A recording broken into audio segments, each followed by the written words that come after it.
Every game comes to an end. Squid game ആരാധകരെ ആവേശത്തിന്റെയും കാത്തിരിപ്പിന്റെയും തീവ്രതയിൽ ആഴ്ത്തിക്കൊണ്ട് സ്ക്വിഡ് ഗെയിം സീസൺ 3യുടെ ട്രെയിലർ ട്രെൻഡിംഗ് ആവുകയാണ്.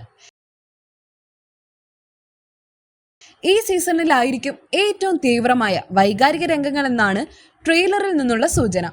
ട്രെയിലർ ആരംഭിക്കുന്നത് തന്നെ റെഡ് ലൈറ്റ് ഗ്രീൻ ലൈറ്റ് എന്ന ഗെയിമിന്റെ ഒരു പുതിയ വേർഷനോട് കൂടിയിട്ടാണ്. സിയോങ് ഗിഹുൻ എന്ന പ്ലെയർ 456ഉം നിഗൂഢമായ ഫ്രണ്ട് മാൻ 1 എന്നിവ തമ്മിലുള്ള ഭയാനകമായൊരു പോരാട്ടമാണ് അവസാന സീസൺ അവതരിപ്പിക്കുന്നത്.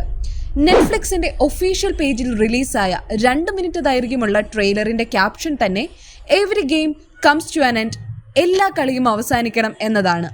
2021 നെറ്റ്ഫ്ലിക്സിന് ഏറ്റവും കൂടുതൽ വരുമാനം നേടിക്കൊടുത്ത സീരീസുകളിൽ ഒന്നായി മാറിയ സ്ക്വിഡ് ഗെയിമിന് ആദ്യ സീസണിൽ 9 എപ്പിസോഡുകളായിരുന്നു ഉണ്ടായിരുന്നത്.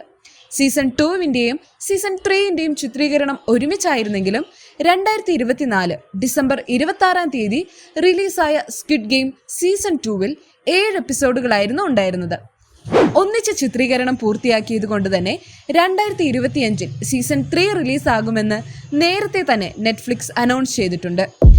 നെറ്റ്ഫ്ലിക്സിൽ ഏറ്റവും കൂടുതൽ ആളുകൾ കണ്ട രണ്ടാമത്തെ നോൺ ഇംഗ്ലീഷ് പരമ്പരയായ സ്ക്വിഡ് ഗെയിമിന്റെ 3ാം സീസൺ 2025 ജൂൺ 27 സ്ക്രീനുകളിലെത്തുന്നത്.